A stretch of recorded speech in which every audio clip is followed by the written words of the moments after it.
हम सभी जानते हैं कि सरदार पटेल साहब का आजादी के बाद देश को एक करने में, आज के भारत के निर्माण में और एक भारत बनाने में कितना बड़ा योगदान है। सरदार पटेल जी की 150वीं जयंती कल है। वैसे तो हर 31 अक्टूबर को 2014 से प्रधानमंत्री जी केवड़िया कॉलोनी जाते हैं और सरदार साहब की भव्य प्रतिमा के सामने एक परेड का आयोजन होता है। परंतु चूंकि ये 150वीं जयंती है, इस बार विशेष आयोजन किया गया है और गृह मंत्रालय ने यह भी तय किया है कि आज के बाद हर 31 अक्टूबर को इसी प्रकार की भव्य परेड का आयोजन होगा। ये परेड देश की एकता और अखंडता को सुनिश्चित करने के लिए जो सभी सेंट्रल पैरामिलिट्री फोर्सेस हैं और हर राज्य की पुलिस बल है, उनके सम्मान में आयोजित किया जाता है। और वो सरदार पटेल जो देश की एकता और अखंडता की प्रतिमूर्ति है, उनकी प्रतिमा के सामने आयोजित होगा। इस बार रन फॉर यूनिटी को भी बड़े स्तर पर आयोजित करने का निर्णय लिया गया है। देश के सभी राज्य, केंद्र शासित प्रदेश, जिला, पुलिस स्टेशन, सभी स्कूल्स और यूनिवर्सिटी में रन फॉर यूनिटी का आयोजन हुआ है। उसके बाद देश का प्रत्येक नागरिक देश की एकता और अखंडता के लिए शपथ लेने का भी कार्यक्रम आयोजित किया गया है। इस बार विशेष 150वीं जयंती के उपलक्ष्य में एक भारत पर्व का आयोजन एकता नगर में किया है, जो 1 नवंबर से 15 नवंबर भगवान बिरसा मुंडा की जयंती तक चलेगा। और 15 नवंबर को जनजाति संस्कृति और उनके सांस्कृतिक कार्यक्रमों की एक भव्य कार्यक्रम के साथ इसका समापन होगा, जिसमें देश भर की जनजातियों के सांस्कृतिक विविधताएं, खाद्य परंपराएं, पोशाक की परंपराएं, शिल्पकला, लोक कला और संगीत का एक अद्भुत समन्वय बनाया जाएगा। हम सब जानते हैं सरदार पटेल हमारे देश के लिए एक व्यक्ति नहीं, एक विचारधारा है, एक पूर्ण देश को समर्पित व्यक्तित्व, जिसने आजादी के आंदोलन में न केवल एक प्रमुख सेनानी के रूप में भूमिका निभाई, गांधी जी के साथ रहकर आजादी के आंदोलन की संगठनात्मक रीढ़ की हड्डी सरदार पटेल बने थे। बारडोली सत्याग्रह 1928 का अंग्रेजों के खिलाफ किसानों के शोषण के लिए किया गया और वहीं से महात्मा ने स्वयं उनको सरदार की उपाधि दी। जब देश को आजादी मिली, तब स्वतंत्रता के बाद अंग्रेजों ने देश को 562 अलग अलग रियासतों में बांटकर जाने का फैसला किया। पूरी दुनिया मान रही थी और देश में भी कई लोगों के मन में सवाल था कि 562 रियासतें एक होकर एक भारत कैसे बनेगा। परंतु कुछ ही समय में एक दृष्टि से कार्य पर दृष्टिपात कर देखे तो बहुत कम समय में 562 रियासतों को एकीकृत करने का भगीरथ कार्य सरदार पटेल ने समाप्त किया। और आज भारत का जो मानचित्र हमारे सामने है, वो मानचित्र सरदार पटेल की ही देन है। हैदराबाद में पुलिस एक्शन, जूनागढ़ का एकीकरण, ये सभी चीजों को कहीं कुने से, कहीं दृढ़ता से और कहीं व्रज से भी ज्यादा कठोरता से एक एक कर रिजॉल्व करने का काम किया। भोपाल हो, काठियावाड़ की रियासतें हो, त्रावणकोर हो या जोधपुर हो, हर जगह पे जो समस्या आई इसका निवारण सरदार पटेल ने किया। और पाकिस्तान का जो प्रयास था पाकिस्तान कॉरिडोर बनाने का, उसको निरस्त करने का काम किया। किसी भी प्रकार की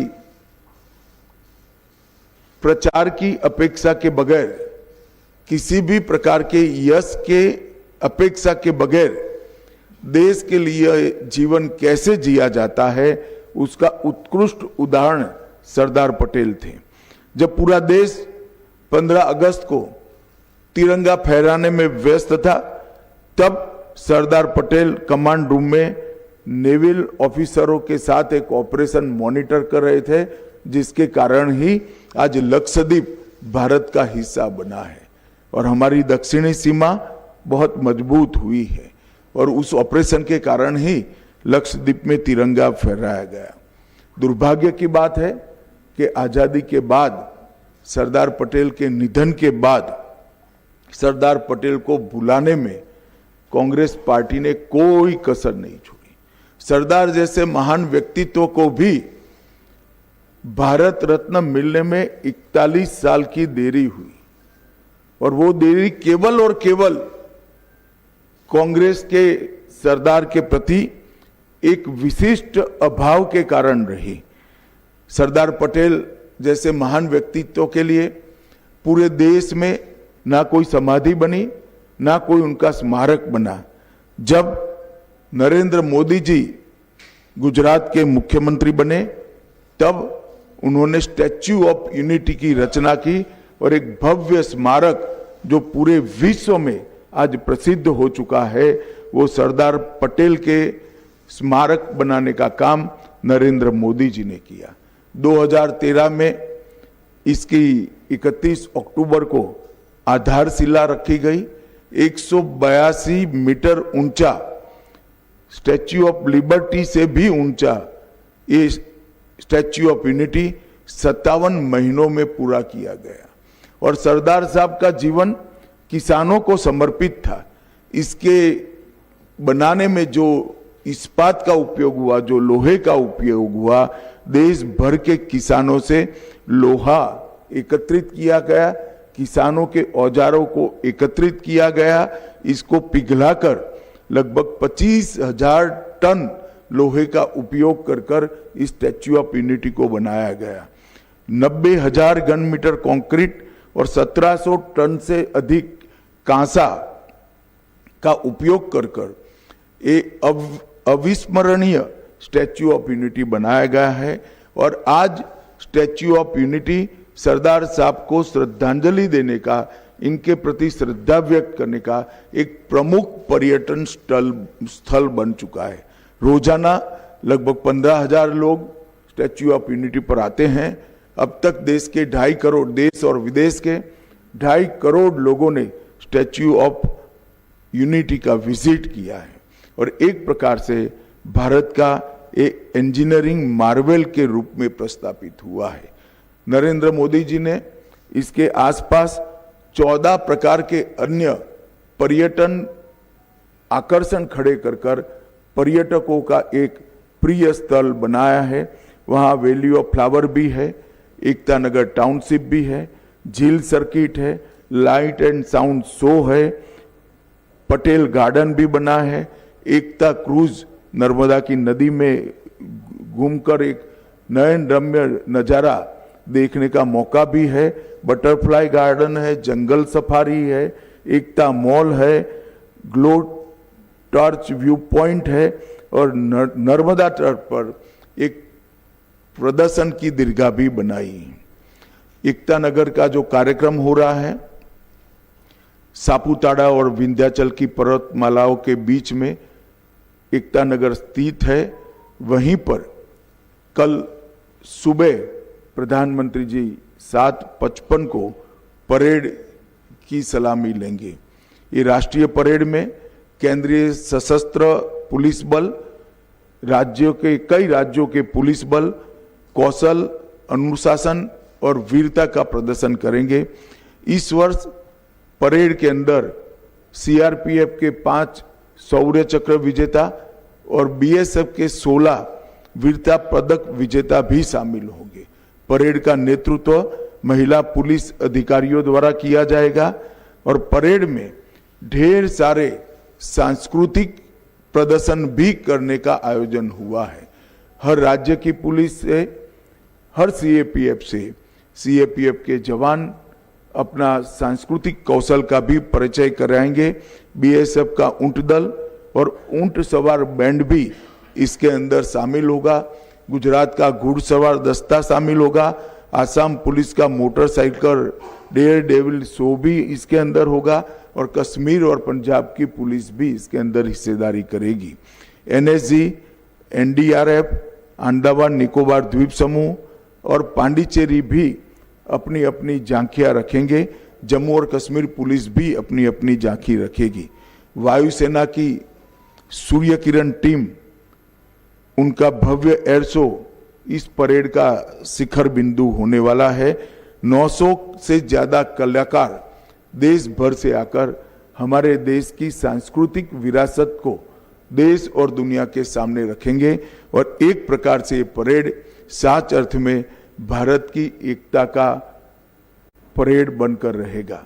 एक भारत श्रेष्ठ भारत के कंसेप्ट को जमीन पर उतारने का काम करेगा और सरदार साहब की 150वीं जयंती के बाद अब हर 31 अक्टूबर को 26 जनवरी की तर्ज पर ही ये परेड नियमित रूप से मनाया जाएगा और हमेशा के लिए देश के युवाओं को सरदार साहब के सिद्धांतों को और सरदार साहब के देश के लिए किए हुए कामों को जानकारी देने का ये माध्यम बनेगा। मेरा सभी मीडिया के प्रतिनिधियों से विनती है कि इस परेड को ज्यादा से ज्यादा लोगों तक पहुंचाने के लिए आप मदद करिए और इस परेड के माध्यम से फिर से एक बार देश में एकता और अखंडता के लिए एक मजबूत माहौल खड़ा हो, इस दिशा में हम सब काम करेंगे। ये इन्फॉर्मेशन देने के लिए ही बीच चुनावी माहौल में आप लोगों को बुलाया था, क्योंकि और कोई पॉलिटिकल बात हो नहीं सकती। आचार संहिता यहाँ पर विद्यमान है। चुनाव आयोग से परमिशन लेकर ये नॉन पॉलिटिकल इश्यू पर ही आपसे बात करने के लिए आप सभी को बुलाया था। आप सभी का आने के लिए बहुत बहुत धन्यवाद और मैं आशा करता हूं कि आप सभी भी आप अपने माध्यम से ये भारत की एकता को सुदृढ़ करने वाली घटनाक्रम को देश की जनता को और विशेषकर माताओं बहनों को और युवाओं को उन तक पहुंचे, इसमें हमारा सहायता करेंगे। फिर से एक बार आप सभी का बहुत बहुत धन्यवाद।